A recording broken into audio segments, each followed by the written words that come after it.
Salut à tous, bienvenue dans Ciné Série et compagnie avec des femmes et encore des femmes. Mais rassurez-vous, les hommes ne sont jamais très loin et croyez-moi, votre cœur va battre la chamade. Grâce à deux actrices en état de grâce, Cate Blanchett et Rooney Mara, réunies dans le sublime film de Todd Haynes, Carole. Avec une jeune réalisatrice française qui signe un premier film troublant, Bang Gang, sur les amours débridés de certains adolescents. Avec la complicité également d'un journaliste europhile. Au charmant accent british, Alex Taylor se racontera à travers les films et surtout les séries qui l'ont marqué. Et à propos de séries, vous saurez tout sur l'histoire des soaps. Mais tout de suite, on commence avec une actrice qui adore nous dévoiler l'envers du décor, Sylvie Testu.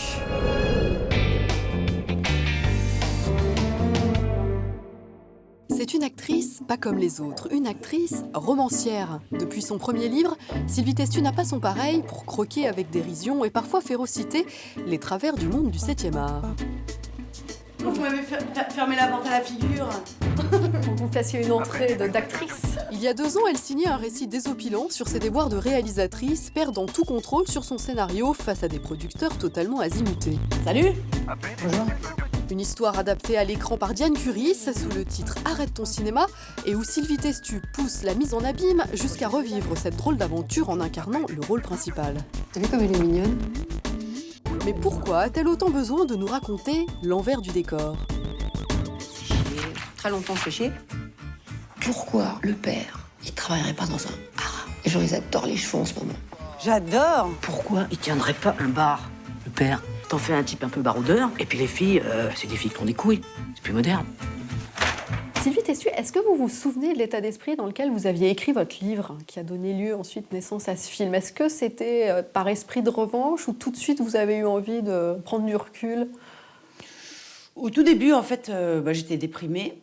Et on appelle ses amis dans ces cas-là, quand on est triste et tout ça. Et donc, petit à petit, je racontais que j'avais pas pu faire mon film, que j'étais triste. Puis je donnais des détails, et puis je leur racontais que j'étais triste, et puis s'éclataient de rire. Donc je me disais, bon, c'est quand même bizarre. Et donc, leur joie, en fait, à entendre mon désespoir et ma tristesse, m'a petit à petit donné envie d'écrire. T'as pensé au casting? Parce qu'il nous faut des noms, puis des jeunes. C'est les jeunes qui vont au cinéma. Tu vas nous décrocher les meilleurs. T'es copine avec toutes les actrices de Paris, toi. Mais j'en suis qu'au début de l'écriture. Mais ça, on s'en fout. T'as une histoire et c'est la tienne, en plus. Alors, ça va aller vite. Et les actrices, on les signe tout de suite, sinon elles seront plus libres. Et on sort en octobre, dans 9 mois, pile le temps de faire un bébé. T'en as déjà 2, ça t'en fera un 3e, je suis officiellement marraine, non? À quel moment ça a cessé d'être autobiographique pour devenir autre chose? Depuis, en fait, la sortie de mon premier livre, c'est comme s'il y avait un fil tendu avec celui qui va lire derrière. Et quand vous avez la certitude qu'il va rigoler, ça devient plus de l'autobiographie. Vous cherchez le truc, vous dites « Oh, j'en ai une bonne, là. Elle va être pas mal, celle-là. » Et donc, je me mets en scène, moi. Je trahis les choses, j'en construis d'autres pour arriver à la connerie qui va faire éclater de rire quelqu'un. Le truc le plus beau qui me soit jamais arrivé dans ma vie, je dirais toute ma vie, moi, j'ai une maison sur l'île d'Oléron. Et c'était l'été, et subitement, je vois quelqu'un qui éclate de rire, mais il lisait mon livre. Ça m'a fait un truc, j'avais l'impression d'avoir gagné au casino, quoi, à Las Vegas. Je sais pas, le truc de dingue. Bon, alors, ton monteur, j'en veux pas. Je me suis renseigné, c'est un casse-burne. Il demande à ce qu'on lui paye les déjeuners. Enfin, il n'est pas marqué pigeon. Tu vas prendre le mien. Il a fait tous les Godard. T'imagines s'il est bon? Et il a quel âge? Pourquoi, dès le début, vous avez eu envie de raconter l'envers du décor? Je crois que c'est pas tellement l'envers du décor. Je pense que c'est plus cette conscience où, de temps en temps, je prends un peu de recul, je me dis, on est quand même dans une folie dingue, quoi. Je me souviens très bien d'une scène, c'était un week-end, il était tôt le matin, mon bas a filé. Et la veille, on avait tourné le début de cette séquence, il fallait être raccord, mon bas ne pouvait pas être filé. J'ai cru qu'ils allaient tuer la costumière qui n'avait acheté qu'une paire de bas. Et d'un coup, tout le plateau est devenu hystérique. C'était devenu une question de vie ou de mort, quoi. C'est-à-dire que vous mettez quelqu'un qui ne fait pas du cinéma là, il pense qu'on va tous à l'asile, quoi. Et donc, c'est amusant, ça. C'est le sentiment que j'en ai parfois quand je m'arrête. Mais même quand on se regarde tous, parfois, il y a des moments... Mais vous pensez justement que la majorité des acteurs, des réalisateurs ont conscience de la folie qui est parfois la leur? Ou que finalement, vous êtes une des rares à avoir cette distance-là? J'imagine. On l'oublie. Même moi, je l'oublie au moment où je suis en train de tourner, au moment où même moi, je dis « Oh là là, mon Dieu, il me manque le vernis à ongles ». Même pour moi, ça m'arrive. Mais ils en ont conscience. Et après, finalement, dans ce que j'écris moi, c'est toujours des situations qui sont quand même extrêmes. On le voit que j'étire les situations, les sentiments, à la limite du crédible. Il faut que ça devienne du clown. Et Diane a fait exactement la même chose. Notamment avec les deux productrices Voilà, qui sont très extrêmes. C'est pour ça que c'est des comédies, que c'est très drôle. Et que tout ça n'a pas une importance ou une incidence dingue. Je ne suis pas en train de dire, ah bah, alors, voilà, pamphlet sur le cinéma. Sinon, ça serait chiant d'ailleurs. Le rôle principal, c'est qui? C'est vous trois. Non, enfin, c'est toi quand même. Moi, je suis ravie, hein. J'ai toujours rêvé de jouer une pute. En même temps, comédienne, c'est un peu pareil. Oui, et puis ta version avec les 3 radins, là, excuse-moi, mais je sais pas qui a eu cette idée. Je vais le faire pour toi, ce film. Je vais le faire pour ton petit cul. Mais dis donc, tes salopes! Vous croyez où? Quand la chatte est pas là, les souris dansent! Ça a été quoi le moment le plus dingue que vous avez pu vivre? Ça serait vraisemblablement sur le premier film que j'ai tourné avec Thomas Vincent, qui était Carnaval. Moi, j'ai peur de la foule. Donc, au tout départ, quand j'ai vu Thomas, donc le réalisateur, se déguiser, mettre son clutch, on appelle, c'est-à-dire se mettre son déguisement pour aller au Carnaval, il s'est mis des barésies, il s'est déguisé en grosse bonne femme d'une vulgarité sans nom. Je me suis dit, je suis tombée chez les dingues. Le type est fracassé. Il va m'emmener dans un truc. Quand j'ai vu des centaines de personnes tourner en rond au rythme des fifres et ensuite des tambours et qui se sont mis à sauter, je me suis sentie pas bien. Et en fait, ils m'ont accueillie et ça a marché. Et je sais pas, cette histoire d'amour racontée dans ce film, tout ça, je sais pas, ça m'a emmenée ailleurs. J'étais ailleurs quand j'ai tourné ce film et je me suis dit, c'est ça que je veux faire, c'est sûr. Et qu'est-ce que vous n'aimez pas dans le cinéma? Eh ben, c'est que ça exacerbe mon impatience, ça exacerbe le fait que j'ai jamais de temps. Le temps est mon ennemi. Voilà. Moi, j'ai un vrai problème de gestion du temps. Et le cinéma, ça va vite. Les rencontres se font très vite. Les amitiés très vite, elles se défont très vite. Les engueulades de la même façon. Vous pouvez monter très vite, vous casser la gueule très vite. Vous pouvez rire et pleurer 2 minutes après. Donc tout ça peut parfois vous décontenancer, quoi. Et voilà, et ce manque de temps m'angoisse. C'est la seule source d'angoisse réelle que j'identifie aujourd'hui. Et si vous n'aviez pas été actrice, vous n'êtes jamais dit... Oui, j'y ai pensé, vous savez quoi? J'y ai pensé à un moment où j'ai eu un accident à l'œil et pendant 48 heures, on n'a pas su... Il était tellement gonflé, on ne savait pas si j'avais pas l'œil crevé. Je me suis dit, tiens, pour être actrice, ça va être compliqué. Et je me suis dit, qu'est-ce que je sais faire? Qu'est-ce que j'ai envie de faire si jamais c'est le cas? Eh ben, j'ai pas répondu à la question. Donc quand ils m'ont dit non, ça va à l'œil, j'ai dit ouf. Et alors à une apprentie actrice ou à une apprentie réalisatrice qui se lancerait dans une aventure auprès de producteurs ou de productrices, je dirais vous diriez quoi? Je dirais chacun son chemin, n'écoute surtout pas les conseils des autres. J'avais mis ça, moi, en exergue de mon premier livre, justement, sur le cinéma. J'avais mis une phrase de Rabbi Nachman de Bratslav, où il disait « Ne demande ton chemin à personne, tu risquerais de ne plus pouvoir te perdre. » Et j'y crois beaucoup. J'ai pas d'autre devise, j'ai que celle-là. Fais ce que tu veux, on verra bien. Non? Sylvie Testu, libre malgré les embûches. Elle s'apprête même à faire la révolution. C'est le titre du prochain opus des Visiteurs, où elle incarne, sans, on l'espère, perdre la tête, Charlotte Robespierre.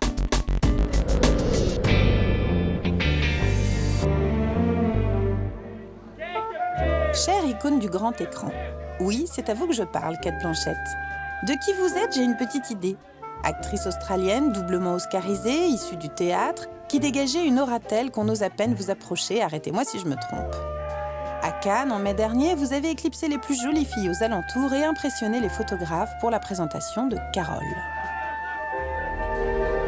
Therese Balabat. Carol.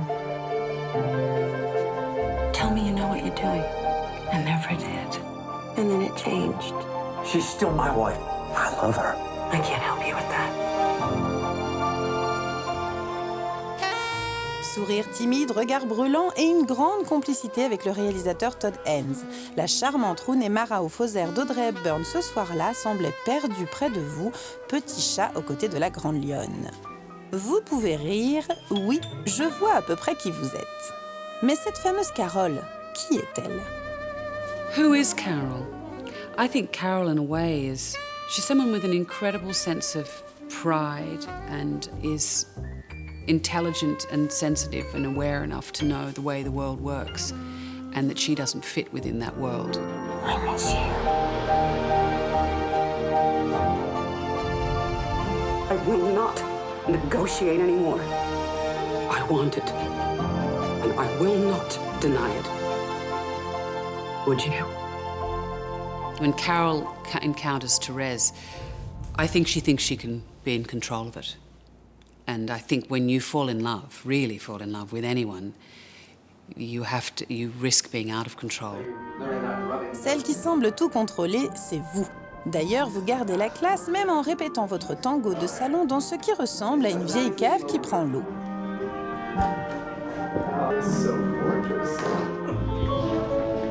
Ce qui me rassure, c'est qu'il y a encore des choses qui vous impressionnent, comme les livres de Patricia Highsmith et notamment son roman écrit en 1952 sous un pseudonyme. I was really struck by the power, the emotional power of the novel and how bold it was for the time in which it was written. It wasn't written in code, you know, which a lot of those relationships were sort of encoded. But I think the gift of working on something based on a Patricia Highsmith story is that the interior life of the characters is so rich. And she's masterful at dealing with characters who and acknowledging in a way that every adult has a secret. And in fact, The Price of Salt, when it was first written, was the first of the so-called gay lesbian fiction where there was a happy ending, where one of the characters didn't find the love of a good man or a good woman and reconvert into sort of heterosexual society or kill themselves. I'm starved. Bon appetit.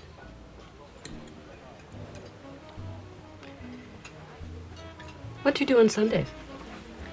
Nothing in particular. What do you do? Oh, nothing lately. I mean, if you'd like to come visit me sometime, you're welcome to. At least there's some pretty country around where I live. Would you like to come visit me this Sunday? Yes. You realize is that love, particularly between women at this time, gay love, it's love without an example. And so these women are really struggling to make sense of what this means. You really see the story of a young person almost inventing love and trying to kind of find their own language. But I also think it's a film that's about the radicality of love to begin with. And in that way, it's something everybody can relate to. Those, you know, unincorporated, random, sort of incoherent feelings that you try to assemble into some meaning. Vous êtes magnifique et émouvante dans Carole, mais dites-moi, pourquoi est-ce que j'ai l'impression que vous sortez directement de cette époque? I think that not only the visuals, but the atmosphere in the film, and that comes from Todd and from Ed Luckman, who's lighting it. And yes. Yeah. So that's when. Oh, okay. So it's kind of just where I pass. Exactly. Okay. But every minor detail of the props and Sandy Powell's wonderful costumes and the hair and makeup design, the atmosphere is palpable. And that's what I was talking about before, all those beautiful reflections. So you have, you know, a peopled landscape, but it's reflected by all the iconography of the 50s. It's almost like a pale, ghostly shadow to what's going on in the rich interior life of the, I hope, rich interior life of the characters. Dans ce film magnifique, c'est Rooney Mara qui a eu le prix d'interprétation. Pourtant, vos rôles sont liés, dépendants et indissociables. Alors permettez-moi de vous remettre, moi aussi, un prix. Celui de l'actrice la plus stupéfiante de cette décennie, parce qu'après vos métamorphoses en Reine d'Angleterre, Katharine Hepburn ou encore Bob Dylan, au fond, je ne sais plus vraiment qui vous êtes, et c'est très bien comme ça.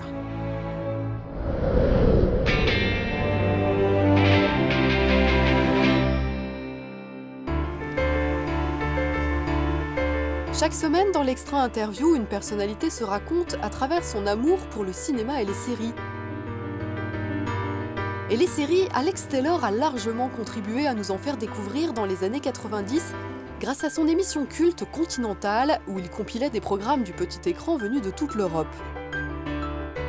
Depuis, ce journaliste, auteur et homme de radio ne cesse avec son charmant accent britannique de partager son amour pour le vieux continent. Bonjour. Alex Taylor, pour moi, vous êtes celui qui depuis des années me raconte l'Europe, à la télévision, à la radio. Qu'est-ce qui fait qu'elle vous inspire encore autant, que vous n'êtes jamais lassé de l'Europe? Au fond de moi, il y a un petit garçon qui est grandi en Cornouailles. C'est un cimetière de granit. Tout est un peu gris, il pleut tout le temps. Et moi, je regardais la télé tout le temps. Et donc, pour répondre à votre question, au fond de moi, il y a toujours un petit garçon qui était émerveillé de voir le concours Eurovision de la chanson, de voir des gens parler des langues étrangères une fois par an. Je trouvais ça extraordinaire. J'ai tout fait pour quitter mon pays parce que j'adore l'Europe. Vous vous souvenez de votre premier film en français ? C'est clair et net, c'est quand je suis arrivé en France, c'était Le Père Noël est une ordure. Qui d'ailleurs jusqu'à ce jour, parce que l'humour est le truc qui est le plus difficile à comprendre. J'ai vu les Tontons Flingueurs, par exemple, et je comprends tout. Les répliques, je comprends tout. Mais ça ne me fait pas rire. Je ne sais pas pourquoi Le Père Noël est une ordure est le seul film français où je ris en même temps que les Français. Et l'humour anglais, alors ? Ça fait 37 ans que j'habite dans votre pays. Et c'est vrai que quand je rentre en Angleterre, il y a des trucs, des séries de télé, et je vois que mes compatriotes trouvent ça drôle. Et moi, j'ai plus les codes pour comprendre ça. En revanche, je pense qu'il y a un vrai phénomène en France. Parce qu'en fait, les Britanniques sont très doués pour vendre des choses. Donc, ce qu'on fait depuis 50 ans, c'est qu'on vous vend des séries qui sont très visuelles, mais que vous, du coup, vous prenez pour être des séries d'humour anglais, comme vous dites, type, mais qui pour moi ne le sont pas du tout. Monty Python, je l'ai même acheté en France quand je faisais Continental sur France 3, je l'ai diffusé parce que je savais que ça allait marcher. Ça a toujours marché beaucoup plus fort en France qu'en Grande-Bretagne. Penny Hill, par exemple, était diffusé pendant des années sur France 3, alors que la chaîne britannique l'avait arrêté 10 ans auparavant. Mr Bean, ça marche bien. Pourquoi ces 3 émissions-là marchent ? Parce que ce sont des émissions où l'humour est très visuel. Ouais, bien sûr, c'est très burlesque. Oui, c'est très gag. En revanche, les émissions qui me font rire, c'est des choses qui sont inconnues au bataillon en France. One Foot in the Grave, un pied dans la tombe. Et ben voilà, vous me regardez, vous ne connaissez pas du tout. C'est très connu en Grande-Bretagne depuis 20 ans. 4291.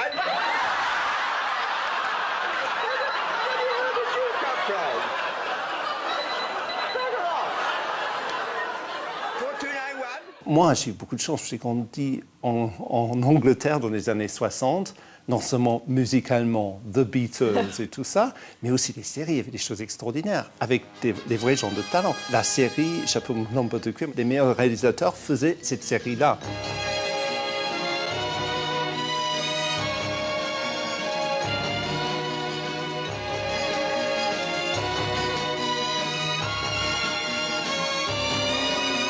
Le cinéma a eu moins d'influence sur vous ? Il y a quelques films qui m'ont vraiment marqué. Et là, par exemple, je deviens obsessionnel, compulsif pour ces films, parce que c'est des films qui me marquent tellement que je les vois tout le temps. Mon film préféré de tous les temps, c'est Goodbye Lenin, par exemple. J'ai vécu 10 ans à Berlin, moitié-moitié avec Paris, et je trouve ce film, que j'ai vu, je crois, en tout 18 fois, raconte vraiment l'ambiance qu'il y avait à la chute du mur. C'est génial, ce film. Vous parlez beaucoup de solitude dans votre livre. D'ailleurs, vous dites que vous étiez fan d'une série sur Robinson Crusoe, parce que ce personnage devait vous parler. Est-ce que, justement, le cinéma, ou peut-être plus la série, ont été source de réconfort, parfois ? Ça a dû me parler, effectivement, parce que j'étais un petit garçon, j'ai pas de frères et de sœurs.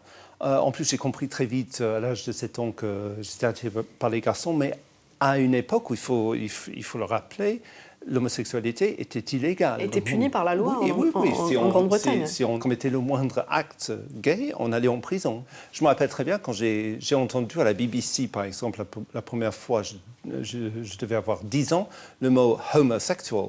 J'ai demandé à mon père, qu'est-ce que ça veut dire ? Et mon père, qui par la suite est devenu très, très OK avec ça, mais c'était un homme de sa génération à l'époque, m'a dit « il ne faut jamais leur parler à ces gens-là parce que c'est des gens qui ont le poignet mou, qui aiment les matelots et qui s'appellent en général Cecil. » Je suis sorti de la conversation en me disant « Dieu merci que je ne fais pas partie de ces gens-là ». Donc pour ce genre de garçons visiblement en manque de repères, je pense que des séries comme Robinson Crusoe, justement l'histoire d'un homme qui se retrouve tout seul sur une île déserte et qui doit se débrouiller, ça a dû me parler. Il y a quelques semaines, j'avais interviewé Jimmy Somerville pour ce même exercice, et il me disait qu'il avait passé justement tellement d'années à se cacher et puis à militer pour le droit des gays qu'il supportait plus trop de voir des films ou des séries avec des personnages gays, soit parce qu'il trouvait que c'était encore très caricatural, soit parce que c'était toujours très dramatique. Je partage un peu avec Jimmy Somerville ça, parce que, par exemple, il y a un cas très intéressant dont je parle un peu dans mon livre. C'était une série des années 70. Are You Being Served? Are You Being Served? La première fois qu'il y avait un personnage ouvertement, enfin, il ne se disait pas gay, mais c'était tellement évident. Son truc, c'était une personne qui travaillait dans un grand magasin, il s'occupait des sous-vêtements des hommes, voilà, Mr. Humphreys. Moi, je détestais ça parce que c'était pour moi tout ce qu'il ne fallait pas faire. Maintenant, je regarde cette série qui est quand même assez drôle et qui est une série de son époque. Je regarde avec infiniment plus de tendresse en me disant, quand même, quelque part, Mr. Humphreys, c'est un peu notre cage aux folles à nous. Dynasty. Dynasty, dans les années 80, était la première série énorme américaine à gros budget qui avait son propre personnage gay, Stephen, le fils du principal personnage. You're back to your old ways, aren't you? You're having an affair with the little fag you're working with.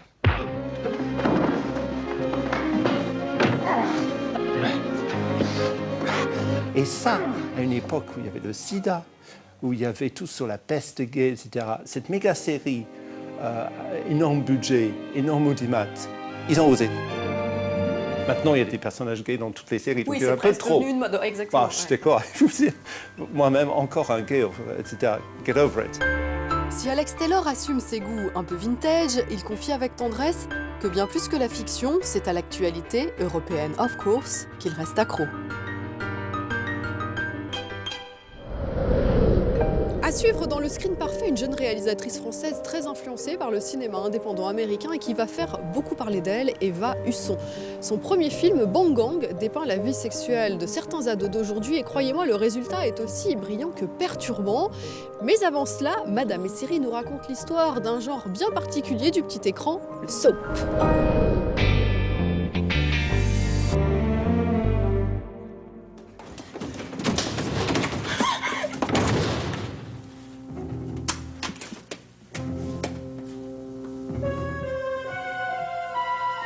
Cette semaine, Madame et Siri vous raconte l'histoire d'un genre que l'on adore détester, le soap.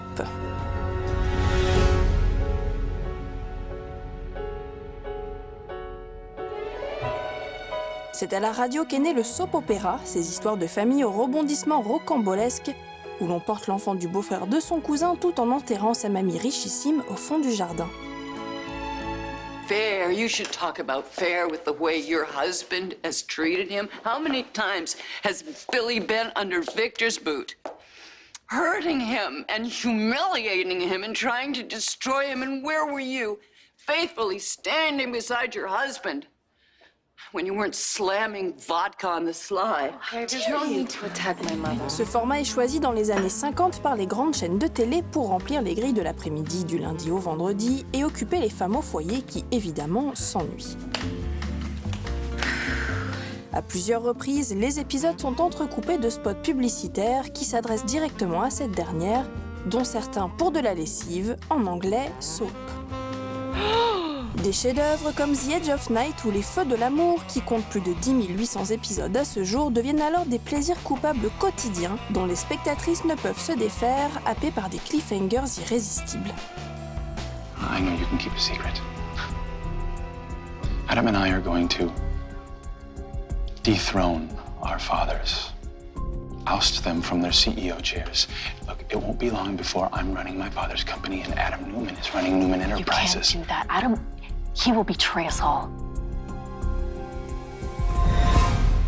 Un premier bouleversement opère en 1964 avec Peyton Place, premier soap diffusé non pas tous les jours mais 2 fois par semaine. C'est pour elle qu'est inventé le Sagacel, ou plus communément le Previously, grâce auquel le public peut voir un résumé de l'épisode précédent au cas où il aurait oublié depuis 2 jours. Continuing story of Peyton Place. Autre bouleversement en 1978 avec Dallas. Premier soap diffusé en soirée 1 fois par semaine. Suivront Côte Ouest et autres dynasties avant l'arrivée des soaps pour adolescents, comme Beverly Hills au début des années 90. Haven't you ever heard that expression? You can have it done fast, or you can have it done right. Il faut attendre 2004 pour que la planète soap se réveille à nouveau avec la diffusion de Desperate Housewives. Hey, Susan? It's not really a good time. I just need 5 seconds to bitch about Tom, and then I'll... Oh my God. Your painter isn't done yet? Dont 80% du public, un peu honteux de sa fascination pour la série, se dédouane. À coup de « non, non, c'est pas un soap, il y a des meurtres, c'est un polar ». Mais bien sûr. Oh, you poor thing. You need a hug.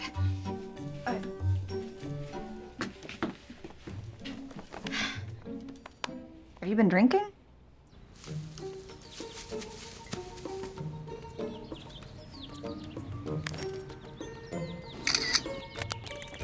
Malgré les arrivées timides de Brothers and Sisters, Revenge ou Nashville et des remakes bancals d'anciennes gloires comme Melrose Place, ce n'est que l'an dernier qu'un soap s'est véritablement fait remarquer. Part of us going public means me I need one of my sons to man up and lead it. We're all in competition to be the future head of the company? Everything I did was for you and your brothers. You want a medal, bitch? What I want is some respect. Et pas qu'un peu, puisqu'Empire a réuni jusqu'à 17 millions de téléspectateurs inquiets de ce qu'il allait advenir de la famille Lyon. À nouveau, toutes les excuses du monde sont dégainées, c'est pas un soap, ça parle de hip-hop, ou encore c'est pas un soap, c'est inspiré par Shakespeare, et pourtant si, c'est un soap. Une histoire de famille pleine de rebondissements improbables, de guerres de pouvoir, de coucheries et autres trahisons.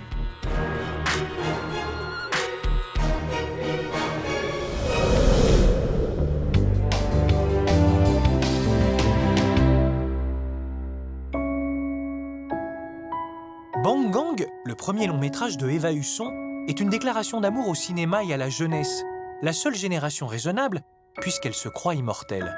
Celle qui marche dans les pas de Gus Van Sant et de Larry Clark filme l'adolescence comme les réalisateurs français savent si peu le faire, avec inspiration, vitalité et sans mauvaise psychologie. Une jeunesse qui serait idéale si elle venait un peu plus tard. Eva Husson, bonjour. Bonjour. Ça va bien? Ça va, et vous? Bien. Dans votre film Bang Gang, on suit des lycéens qui testent et repoussent leur sexualité. Alors moi, je vais vous demander la même chose. Je vais vous demander de casser des règles et de repousser les limites de l'interview et de trouver un nouveau format. Voilà, vous avez carte blanche. Comment voudriez qu'elle se passe, cette interview, en termes de mise en scène? Vu la composition d'espace et que c'est la seule fenêtre et que j'aime jouer avec la lumière naturelle, je pense que je préférerais être proche de la fenêtre. Pas sur des sièges qui nous crispent un peu quand on est en interview. Je pense que je vais enlever les chaises. Voilà. Et puis, peut-être nous asseoir en tailleur. Très bien. De 3/4 pour avoir un joli ombré sur la moitié du visage et puis une moitié un peu plus éclairée. Et ça nous permet d'avoir à la fois le contact visuel et puis de s'échapper quand on en a besoin dans une conversation. Cette semaine-là, le soleil arriva enfin et tout commença pour nous. Il y a un réalisateur danois qui s'est penché sur votre destin. C'est Lars von Trier.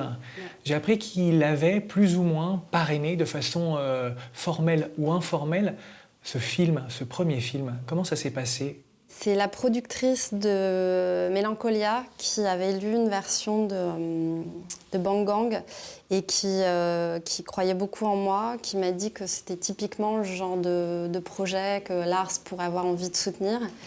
Et elle m'a dit, écoute, est-ce que ça te branche d'avoir une conversation avec le maître? Et moi, j'étais évidemment. Donc j'ai pris mon petit avion et je lui ai fait un gâteau au chocolat de mes petits doigts en me disant que pour l'instant, c'était le plaisir le plus intense que je pouvais lui procurer physiquement parce que je n'avais pas encore fait des films que je pouvais lui montrer.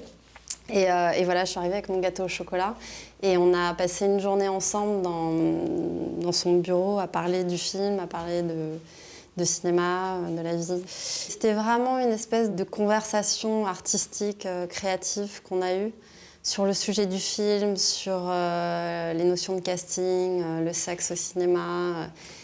Ça a été assez intense. Ça vous dit un jeu les baltringues? Vous êtes chaud? Par contre, je vous préviens, c'est un peu comme Action Vérité, sauf qu'il n'y a que de l'action.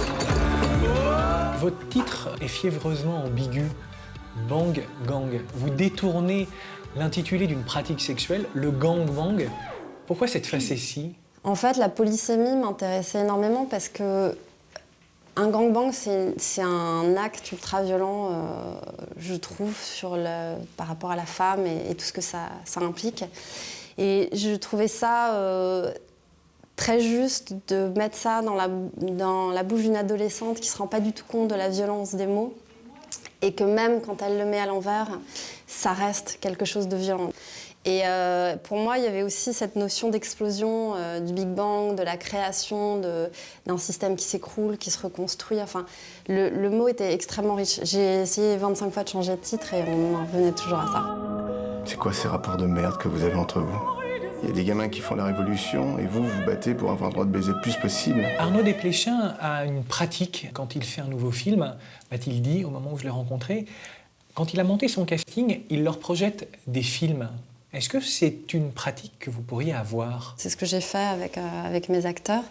J'ai montré Mélancolia, Lars von Trier, j'ai montré Paranoid Park, j'ai montré Chungking Express. Et en leur disant à chaque fois, voilà, c'est des exemples de cinéma d'atmosphère, de jeux qui me parlent énormément. Et je leur ai dit aussi, il y a plein de fois où vous ne comprendrez pas ce à quoi je veux arriver, mais j'ai besoin que vous me fassiez confiance, comme les acteurs ont fait confiance à ces réalisateurs.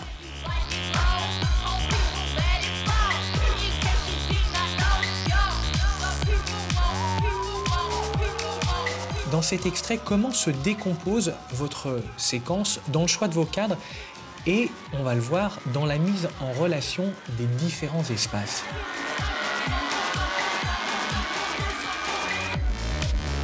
Une des premières choses que j'ai su que je voulais faire dans le film, en termes de mise en scène, c'était de lier le personnage d'Alex à cette maison et de le lier de manière spatiale. C'est-à-dire qu'Alex, c'est un gamin qui est perdu dans une maison qui est trop grande pour lui.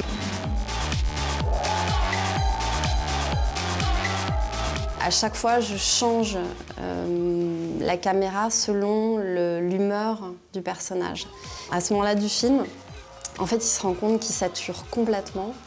Et je me suis dit que la meilleure manière de transmettre ça, c'était de rester le plus possible sur son visage et de voir son ressenti. La fête, on l'a déjà faite plein de fois. Et tout est flou en fait autour de lui et on n'est que sur son visage qui se contracte au fur et à mesure. C'est-à-dire qu'il se sent complètement déconnecté du reste. Donc il n'y a que lui au point, les gens ne sont pas au point autour. Et en fait, on passe derrière lui, en fait, sur son dos quand on est dehors. Parce que tout simplement, techniquement, avec l'équipe qu'on avait, c'était trop compliqué d'être sur son visage à ce moment-là pour faire toute cette traversée du jardin. Donc à un moment, on a tout simplement rebasculé voilà, derrière lui. On pense forcément à Gus Van Sant dans Jerry ou dans Elephant. Si on s'intéresse à ce plan-là, il y a une fluidité du plan séquence que vous coupez, que vous mutilez, j'ai envie de dire, par ce qu'on appelle le jump cut. C'est-à-dire que vous le reprenez, on a l'impression de faire un peu du surplace. J'ai monté sur la musique. Ce morceau que j'adorais avait des hauts et des bas au niveau des émotions qui arrivaient parfaitement à certains moments du parcours et je voulais garder ces repères.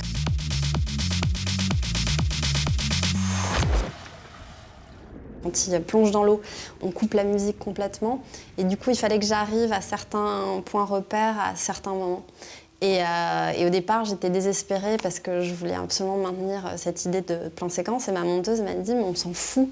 En fait, là, c'est pas grave si on fait un jump cut parce que là, on est dans une espèce de truc où il est complètement perdu et c'est pas grave si on fait ce geste-là. C'est le milieu terrain, c'est-à-dire qu'il se réfugie là où il y a du silence et là où tout est doux. J'ai fait un énorme travail sur le son.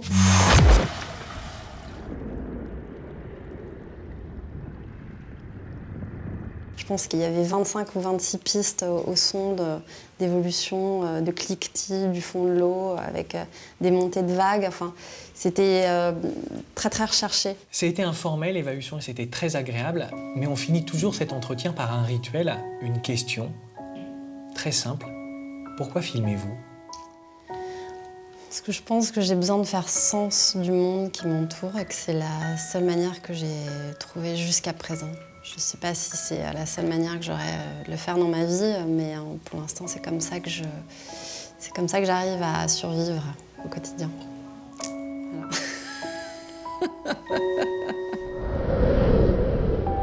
Ciné, série et compagnie, c'est presque fini, mais pas question de se séparer sans une ultime pépite. Et aujourd'hui, c'est un documentaire, Je veux être actrice. Le réalisateur belge Frédéric Socher a suivi sa jolie petite fille qui rêve depuis des années de théâtre et de cinéma à la rencontre d'acteurs et de metteurs en scène qui partagent avec elle leur amour des mots et de leur art. C'est un moment aussi touchant que délicieux. Nous, on vous donne rendez-vous la semaine prochaine pour de nouvelles aventures et on se quitte avec ces quelques images du festival du film de comédie de l'Alpe d'Huez qui bat son plein avec au menu la crème de la crème du rire made in France. Salut! Le festival de l'Alpe d'Huez était bien parti, sur une bonne lancée, ça a commencé à devenir un festival important. Et là, l'erreur, l'accident, Cadmerade en président. Il a été président, c'était une catastrophe. Ça a été le plus mauvais festival de tous les temps. Le plus mauvais président de tous les temps. Voilà. Ok.